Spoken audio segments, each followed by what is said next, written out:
অনেক তো হলো পাহাড়ে সমুদ্রে ঘোরা। চলুন এবারে এমন একটা জায়গায় যাওয়া যাক যেখানে পাহাড়ের পাশাপাশি আছে জঙ্গল, আবার আছে সুবৃহৎ জলাশয়, যেখানে উন্মুক্ত হয়ে ঘুরে বেড়ায় আমাদের জাতীয় পাখি ময়ূর, যেখানে আছে বাঘ ও বুনো হাতির ভয়ের সাথে মিশ্রিত মৃদু অ্যাডভেঞ্চার। এমন একটা গ্রাম যেখানে সমস্ত মানুষের জীবিকা মুখোশ তৈরি করা। তাছাড়া আছে ছৌ নাচের এক অনবদ্য দৃশ্য। চলুন তাহলে ঘুরে আসি পুরুলিয়া। তাহলে ফোনের ভলিউম বাটনটা হাইতে দিন আর পপকর্ন নিয়ে বসে পড়ুন ভিডিওটা এনজয় করতে। শুরু হতে চলেছে পুরুলিয়া ভ্রমণ পার্ট 1। হে বন্ধুরা, তো কেমন আছো সবাই? আশা করি সবাই ভালো আছো। অনেকদিন ধরে কোনো বড় ভিডিও দেওয়া হয় না। হ্যাঁ জানি একটু ল্যাদ খাচ্ছি, বাট বড় ভিডিওটা অনেকদিন ধরে আসে না। তো আমি এখন যাচ্ছি যে প্রতিবার যে আমাদের বছরের শেষে যে ট্যুরটা হয় ওটাই হচ্ছে, কিন্তু এবারে হচ্ছে বছরের প্রথমে। এখন অনেকটা দেরি হয়ে গেছে, তো ফেব্রুয়ারি মাস পড়ে গেছে। তো এখন যাচ্ছি আমরা পুরুলিয়ার উদ্দেশ্যে। পুরুলিয়াটা আগে কখনো যাওয়া হয়নি, দেখা যাক এরকম। ইউটিউবে ভিডিও দেখেছি, বেশ দারুণ লাগছে। তো সেই অনুযায়ী প্ল্যান করা হয়েছে পুরুলিয়া যাবো। তো এখন যাচ্ছি বাস স্ট্যান্ডের উদ্দেশ্যে। তো বাসে উঠবো, তারপরে হাওড়া স্টেশন, ওখান থেকে ট্রেন ধরে পুরুলিয়া। তো আমার ইন্ট্রোটা দিয়ে দিই। আমার ব্লগার মজা হবে না এটা ইম্পসিবল। তো ভরপুর মজা নিয়ে ভিডিওটা শুরু করা যাক।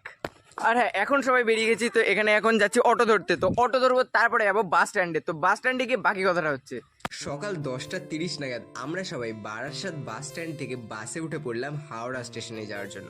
আপনারা চাইলে কিন্তু ট্রেনে করে, অর্থাৎ বারাসাত স্টেশন থেকে দমদম, তারপর সেখান থেকে মেট্রো করে স্প্ল্যানেড, আবার তারপর সেখান থেকে হাওড়া স্টেশনে আসতে পারেন। সেক্ষেত্রে একটু ব্রেক জার্নি হবে ঠিকই, তবে যাদের বাসে প্রবলেম তারা কিন্তু এইভাবে অবশ্যই আসতে পারেন। তারপর আমরা পৌঁছে গেলাম হাওড়া স্টেশনে। এরপর ট্রেনের টাইম হয়ে গেলে সেখান থেকে যাচ্ছিলাম প্ল্যাটফর্মের উদ্দেশ্যে।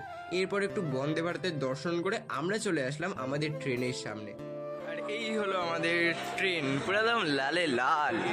তো দেখতেছেন না, সরি ওখানে নীল আছে। अरे कहना क्या चाहते हो? তো এই হলো আমাদের ট্রেন। এবার উঠবো D1 D2 মেবি, এই দুটোতেই কোচের মধ্যে পড়েছে। তো এই হলো এখন ট্রেন। পিছনে যে ট্রেনটা দেখতে পাচ্ছ ওটাই যাবো পুরুলিয়ায়।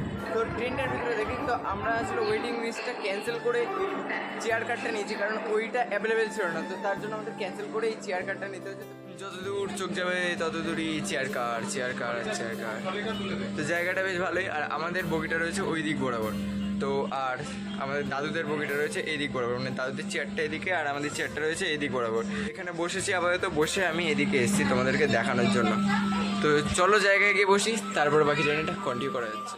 যথারীতি সময় মতো আমাদের ট্রেনটা স্টেশন ছেড়ে আমাদের গন্তব্যস্থলের দিকে এগোলো। ট্রেন জার্নিটাও কিন্তু এক আলাদাই অনুভূতি। কখন যে প্রাকৃতিক দৃশ্য দেখতে দেখতে সময় কেটে যাবে আপনি বুঝতেই পারবেন না। তারপর কখন যে ট্রেনটা পাহাড় আর জঙ্গলের মধ্যে নিজেকে হারিয়ে ফেললো বুঝতেই পারলাম না। ট্রেনে আমরা কিনেছিলাম 3টে ভেজিটেবল চপ। এই পরিবেশের সাথে চপগুলো যেন এক অনবদ্য সংমিশ্রণ। তারপর সন্ধে প্রায় 7:30 নাগাদ আমরা পৌঁছে গেলাম আমাদের গন্তব্য পুরুলিয়া স্টেশনে। তো এখন জাস্ট নামলাম পুরুলিয়া জাংশনে, আর এখান থেকে যাবো গাড়ি ধরতে, তারপরে যাবো হোটেলে। ট্রেন তো পুরো সেরা লেভেলে লেট করেছে। এখন বাজে 7:30, নামার সময় ছিল 6:30। তো এখন যাবো গাড়ি ধরতে, তারপরে যাবো হোটেলে। চুলের অবস্থা পুরো ধুলো জমে পুরো খারাপ হয়ে গেছে। হোটেলে যাওয়া যাক, সবার প্রথম কাজ হলো গাড়ি ধরতে হবে একটা। তারপর একটা টোটো ধরে চলে আসলাম আমাদের হোটেল গর্গের সামনে। আর হ্যাঁ, টোটোওয়ালাদের সাথে কিন্তু অবশ্যই ভাড়া নিয়ে বার্গেনিং করে নেবেন। টোটো থেকে নেমে যাওয়ার পর আমরা এখন আছি পুরুলিয়ার ডুলমিতে। তো এখানে আমরা হোটেলটা নিয়েছি, আর হোটেলের নাম হচ্ছে দ্য গার্ড। আমরা হোটেলটা কিন্তু মেন লোকালয়ের কাছেই নিয়েছিলাম। আপনারা চাইলে কিন্তু অফবিট প্লেসগুলোতেও থাকতে পারেন, সেক্ষেত্রে সব খরচই একটু করে বাড়তে পারে।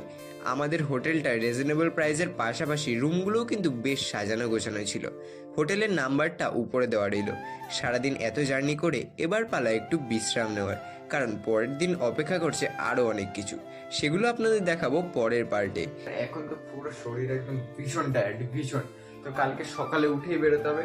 তো এখন জাস্ট একদম পুরো এইভাবে শুভ, আর উঠছি না। তো কালকে দেখা হচ্ছে আবার। এতদূর ভিডিওটা ভালো লেগে থাকলে অবশ্যই কমেন্ট করে জানান, আর চ্যানেলটা একটু সাবস্ক্রাইব করে দিন। দেখা হবে খুব শীঘ্রই, ততক্ষণের জন্য বিদায়।